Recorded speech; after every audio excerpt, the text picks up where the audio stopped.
የምፈልገው። ለነገሩ እዚህ ካንቺ ጋር ምን አንተርገኝ? ነገውኑ እኔ ራሴ ከዚህ ቤት አስወጣት የለ። የኔ ውድ ባል በስተመጨረሻ ስለ እኔ ህይወት መጨነቅ ጀመረ። ይህንን ያመጣ ለውጥ ፈጣሪ ምስጋና ይነሳው። አትጨናነቅ በቃ። ቆይ ምን ለማወጣጣት እየሞከርክ ነው? እኔ ሰራተኛ ነኝ። በእርግጥ የሆነ ጊዜ የሆነ ጉዳይ አገናኝቶን ነበር። እኔ ግን እሱን እረስቸዋለሁ። የምትለው ቪዲዮ በጭራሽ እኔ ጋ የለም። አሁን እንደምታየው እኔ ተራ ሰራተኛ ብቻ ነኝ። ሳሮ ለምኝሽ ነበር፣ ሚስቴን እንደምወዳት ነግሬሽ ነበር። 200 ሺህ ብሩን ከሰጠሁሽ በኋላ እግርሽ ስር እስክደፋ ድረስ ለምኝሽ ነበር። በሰዎች ከንቱ መደለያ ተታለሽ ያንቺንም ሆነ የሌላውን ሰው ማበላሽት የለብሽ። ነገርኩ እኮ እኔ ስለምትለው ነገር ምንም የማውቀው ነገር የለም። ኦራ ጠዋት አንቺን ስለማባረር እያወራ ነበር። ሰላም ጤና ይስጥልኝ ውድና የተከበራችሁ የቻናሌ ቤተሰቦች ሁላችሁም በያላችሁበት ዓለም ዳርቻ ሰላማችሁ በዘት ተረፍረፍ ይበልኝ እያልኩኝ ለዚህ ቻናል አዲስ የሆናችሁ ሰብስክራይብ አድርጉ፣ ነባሮች ደግሞ ላይክ አድርጉ ማለት በአክብሮት ጠይቃለሁ ማለት ነው። እና ቤዛ ድራማ ዛሬ ይዤላችሁ መጥቻለሁ። ምን አዲስ አለ የሚለው እንድማስተላልፍላችሁ ነው። ከፍጻሜው ድረስ አብራችሁን ቆዩ በማለት በአክብሮት ጠይቃለሁ ማለት ነው። ቤዛ ድራማ እንግዲህ ባለፈው ክፍል ያቋረጥኩትኝ ቤዛ እና ሱራፌል እራት ልግብዣ ሄደው ቤዛ እንግዲህ ልብሴን እቀይራለሁ ብላ እሷ ስትሄድ እሱ ና እንጂ ስትለው እሱ ሰራተኛው ቀርቶ ማን ነው የላከሽ እዚህ ቤት የላከሽን ሰው አውቃለሁ ተናገሪ፣ ነገውን ውልቅ ብለሽ ከዚህ ቤት ሄጃለሽ እያለ ትገኝ ነበር ሰራተኛዋ ሳሩን ማለት ነው። እሷ ግን ማንም አላከኝም አንተ ሰውዬ የሆነ ጊዜ የሆነ አጋጣሚ አገናኝተናል፣ ነገር ግን አሁን እኔ ሰራተኛና ሰራተኛ ብቻ ነኝ፣ ምንም የማውቀው ነገር የለም፣ እኔ ሰርቼ እናንተን አገልግዬ መለወጥ ነው የምፈልገው በማለት እያለችው እያለ እንግዲህ ድጋሜ ቤዛ መልሳባቸው ስትመጣና እንዴ ምን እያደረክ ነው ሱራፌል ስትለው ድንገት ብሎ ነበርና ነገር ግን በዛሬው ዕለት እንግዲህ እኔ ማንም አላከኝም ብላ ሰራተኛው ግግም ብላለች ማለት ነው። እንግዲህ ቤዛ ደግሞ በጣም ተግባቢና ለሰራተኛ ማንኛውም ሰው ለሰራተኛ ክብር ያላት ሰው ናትና ደግሞ በጣም ቆንጆ ነሽ ታምሪያለሽ ብትላትም እንግዲህ ሰራተኛ አልመስልም አይደል ስትላት እንዴ ማን ነው ሰራተኛ አያምርም ያለሽ? ማንኛውም ሰራተኛ እኮ ራሱን ቢጠብቅ ቆንጅዬ ነው እንደውም ከአሰሪዎቻቸውም የበለጡ ቆንጆ ናቸው በማለት ትመልስላታለች። የቤዛ ጠባይና የቤዛ ትትና ለሰው ልጅ ያላት ክብር ግን ልቧ ውስጥ ገብቶ ቤዛ አንጀቷን እንድትበላት ወይም ደግሞ እንድትራራላት አርግቶታል ሳሮን በእርግጥ ማንም ባይለካትም ሳሚ ነው የላካት። ቤዛ እንግዲህ እዛ ቤት የተላከችበት ምክንያት አንደኛ ሱራፌል ቤዛ ላይ ጥቃት እንዳይደርስ ነው እንጂ ቤዛን እንድትጎዳም ሳሚን ሱራፌልም እንድትጎዳ አልተላከችው። ነገር ግን በቤዛ ላይ ክፋት ነገር እንዳያደርስባት ሱራፌል ከዚህም በፊት የእሷን ሕይወት ለማጥፋት ብዙ ነገሮችን እያደረገ ስለቆየ በዛ ምክንያት የሆነ ጉዳት እንዳያደርስባት በማለት ነው የተላከችው እዛ ቤትና አዳዲስ ኢንፎርሜሽኖች እንድትለቅም ነው እዛ ቤት የገባችው ማለት ነው። ነገር ግን ሳሚ ይሄን ነገር ተጠራጥሯል ማለት ነው እና ወደ መኝታ ክፍል ገብተው ከቤዛ ጋር መመካከል ጀምረዋል። እሱስ ምንድነው የተመካከሩት?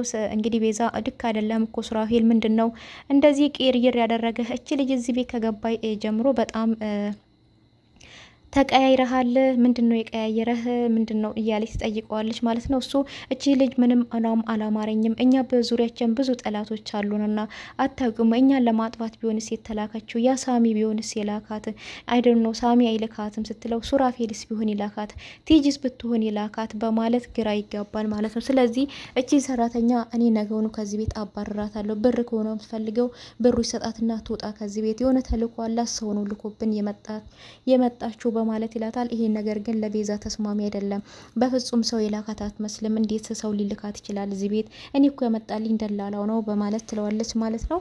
አይሆንም በማለት እሱም እንግዲህ መለስ ብሎ አስቦበት አይ ሰው ማመን አለብኝ፣ እንዴት ሰው ካላመንኩ እኔ ማንን ሊያምነኝ ይችላል በማለት አስቦበት እንግዲህ በጠዋት ተነስቶ እሷ ሳሚን ደውላ እያወራችሁ ነበርና ሳሚ ጋር ደውላ በጠዋቱ ሳሚን በጠዋት ተነስቶ ስልኩን ነው የሚጎረጉረው ማለት ነውና እሷ ጋር ለመደወል ምን አዲስ ኢንፎርሜሽን አለ ለማለት እሷ ጋር ነው የሚጎረጉረውና ነገር ግን እሱ ስልክ ሲጎረጉር ሉሲ ድንገት ትመጣበትና ሉሲ ደግሞ በሱ በጣም ስለምትቀና መቼም በዚህ በሌሊት እዛ ሰራተኛ ጋር አይደለም አይደለ እየደወልክ ያለችው ካው ትለዋለች እና የትኛዋ ሰራተኛ ሲላት ቤዛ ቤት ያስገባት ነቻ።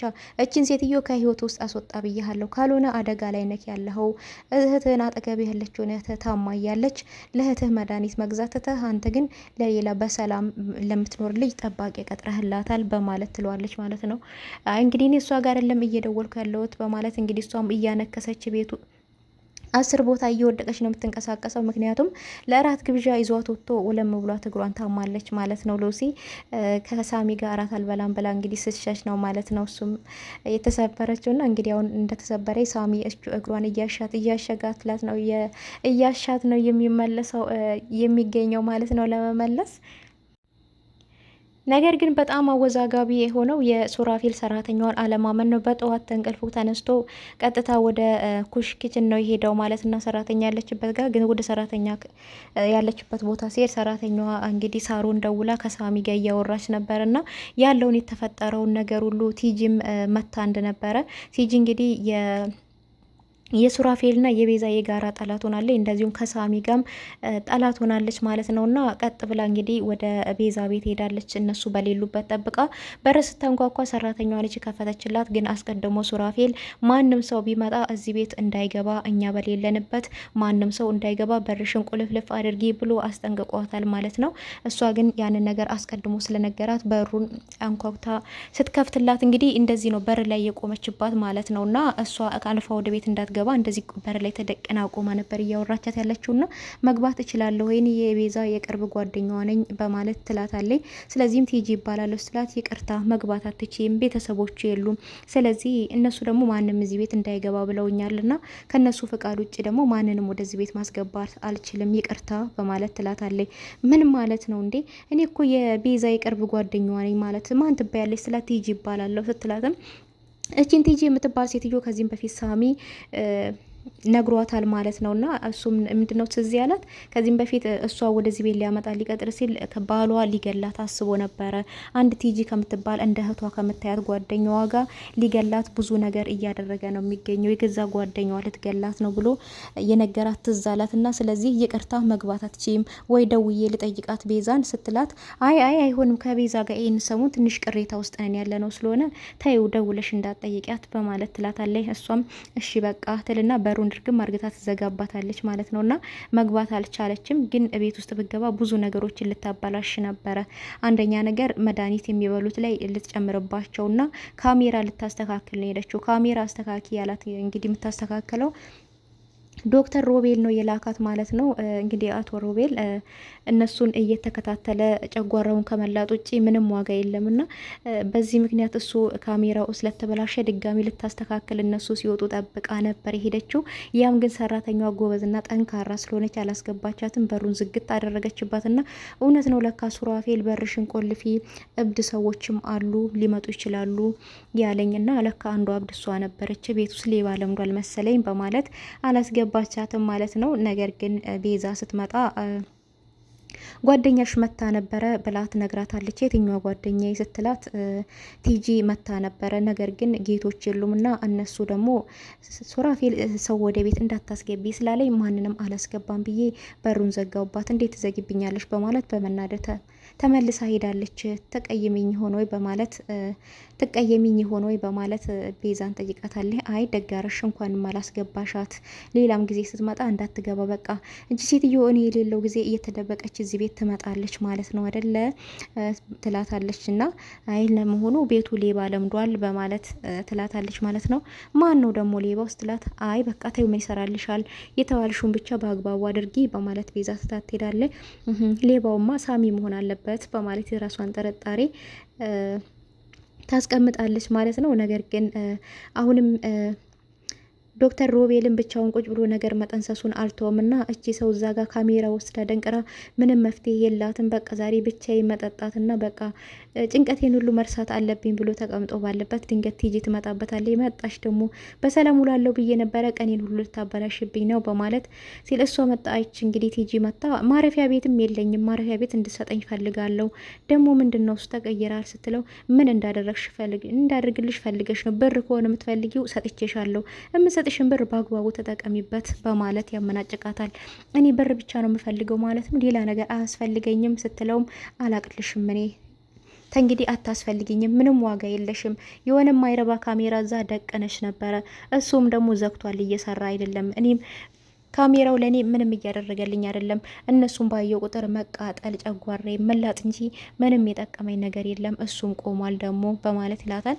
እሷም እንግዲህ ለአንድ ጊዜ እድል ስጠኝ ባክህ ሮቤል ወደ ቤታቸው ገብቼ አስተካክላለሁኝ በማለት እያለች ትገኛለች ማለት ነው። ስለዚህ ደግሞ አዲስ ሰራተኛም እንደቀጠሩም ነግረዋለች። ሰራተኛዋን ማን ነው ሊሰጣቸው የቻለው? እኔም አልሰጠሁት፣ አንቺ ካልሰጠሽው በቃ ያ ሳሚ ይሆናል ሊሰጣቸው የቻለው ሰራተኛዋን ሊያስገባ የቻለው እዛ ቤት ሌላ ማንም አያስገባላቸውም በማለት የራሳቸውን ጥርጣሬ ያስቀምጣሉ። እሷ ግን አሁንም እያሰበች ያለችው ተንኮል ምንድን ነው? እሱ ሱራፌል የእሷ በፊት ወዳጇ ነበር። አሁን ግን ያው በጣም ጠላቷ ስለሆነ ስለዚህ እዛ ቤት ያለችውን ሰራተኛ ማስባረርና ለራሷ የምታውቃትን እነሱን ለመሰለል የምትመች እነሱን ቤት በሄደች ጊዜ ቤቱን ከፍታ የምታስገባትን ሰራተኛ መስጠት ነው የምትፈልገው። እንግዲህ ምንድን ነው ያደረገችው? ደውላ ለቤዛ ሰራተኛውን ሳሚ እንደሰጣቸው ሰው ልኳት እንደሆነ እዛ ቤት የመጣችው እነሱን ለማጥቃት እና ወይም ደግሞ ለመሰለል እንደተላከች ህይወታቸው አደጋ ላይ እንደሆነ ነው የነገረቻት ማለት ነው። ቤዛ ግን ይሄን ነገር በፍጹም ማመን አልቻለችም ማለት ነው። ይሄ ነገር ግን ሳሚ እንደላካት በፍጹም አታቅም።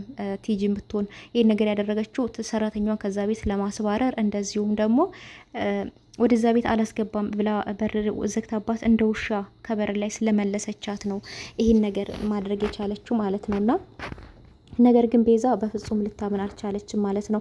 ሱራፌል እኔ መጀመሪያም እኮ ነገር ጠርጥሬ ነበረ ብዬሽ ነበረ፣ እሱ ነው የላካት ብዬሽ ነበረ በማለት የራሱን ግምት አስቀምጧል። እሷ ደግሞ አይሆንም በፍጹም በማለት ነው እንትን ያለችው ማለት ነውና ሰራተኛውም ደግሞ ማንም እንዳላካት እዛ ቤት ነው የተናገረችው። ማንም እናንተ የምትሏቸውን ሰዎች እኔ በፍጹም አላቃቸውም። ቲጂ የምትሏትንም ገና ዛሬ ነው ያየዋትኝ። ሳሚ የምትሉትንም አላቀውም፣ ሮቤል የምትሉትንም አላቀውም። እኔ የምጣኝ ደላለው ብቻ ነው፣ ለስራ ነው፣ እኔ ሰርቼ መለወጥ ነው የምፈልገው እንጂ እኔ ማንም እዚህ ቤት የላከኝ የለም ነው እያለች ያለችው። ይህን ነገር እንግዲህ ቲጂ ያደረገችው ሰራተኛዋን ለማስባረር እና ሌላ ሰራተኛ ተቀጥሮ እንደፈለጋት ቤት ውስጥ የቤዛና የሱራፌል ቤት ውስጥ እንደ ልቧ መፈንጨት እንዲመቻት ነው እያደረገች ያለችው። ግን የምታሳዝነኝ ያው ቤዛ በጣም የዋህናት፣ ሰዎችን በጣም ታምናለች እና ነገር ግን አሁንም ሌላ ችግር ላይ እንዳትወርቅ ነው ያለውን ነገር እንግዲህ ነግሯታል። ለሰራተኛውም እኔ በፊት ለቤዛ ጠላቷ ነበርኩኝ ብሎ ነግሯታል ሱራፌል ማለት ነው። ታውቂያለሽ አንቺም ብሎ ነው የነገራት። አዎ ታውቃለች፣ ግን እውነቱም መናገር አትፈልግም፣ ታውቃለች ማለት ነውና ስለዚህ ጠላቷ ነበርኩ፣ ሳልወዳት ነው ያገባዋትኝና እንደዚሁም እሷን ህይወትን ለማጥፋት ብዙ ነገሮችን እያደረኩ ነበረ የቆየውትኝ በማለት ነው የነገራት ማለት ነው። እንዴት ሊሆን ይችላል ስትለው ታውቂያለሽ ባክኝ ስላት ባክን አላቅም ነው ብላ ያለችው እሷ ማለት ነው። ግን ታውቃለች ያለውን ነገር ሁሉና ስለዚህ ምንም የማይቀየር ነገር የለም። ሚስቴን ደግሞ አሁን በጣም ወድጃታለሁ፣ ከልብ አፍቅሬያታለሁኝ። ስለዚህ እባክሽን የምትፈልጊው ነገር ካለ እሰጥቼሽ ከመካከላችን ውጪ ሌላ ችግር እንዳታደርሽብን በማለት ነው ያላት ማለት ነው። እንግዲህ ቲጂ ደውላ ለቤዛ ሰራተኛዋን ሳሚ እዛ ቤት እንደላካት ነግራታለች ማለት ነው። ቤዛ ውሳኔዋ ምን ይሆናል? ሰራተኛዋን ታባርራታለች ወይስ አታባርራትም? ምን ይፈጠራል አዲስ ነገር የሚለውን ደግሞ በቀጣይ ቪዲዮ እንገናኛለን ማለት ነው። ቀጣይ ቪዲዮ አዲስ ነገር ይዤላችሁ እስከመጣ ድረስ እዛው ድረስ ቸር ሰንብቱልኝ እያልኩ ዛሬ በዚህ እሰናበታችኋለሁ። እንደተለመደው ለቻናሉ አዲስ የሆናችሁ ሰብስክራይብ አድርጉ፣ ነባሮች ደግሞ ሀሳብ አስተያየታችሁን በጨዋነት መስጠት ትችላላችሁ። ለምታበረታቱኝ እህት ወንድሞቼ ደግሞ ምስጋና ከልብ ነው። ሁላችሁም በያላችሁበት ዓለም ዳርቻ ፈጣሪ አምላክ ይጠብቃችሁ፣ ይጠብቀን። መልካም የመስቀል በዓል ይሁንላችሁ። እንዲሁም እንኳን አደረሳችሁ ብያለሁ። ባይ ባይ። አመሰግናለሁ።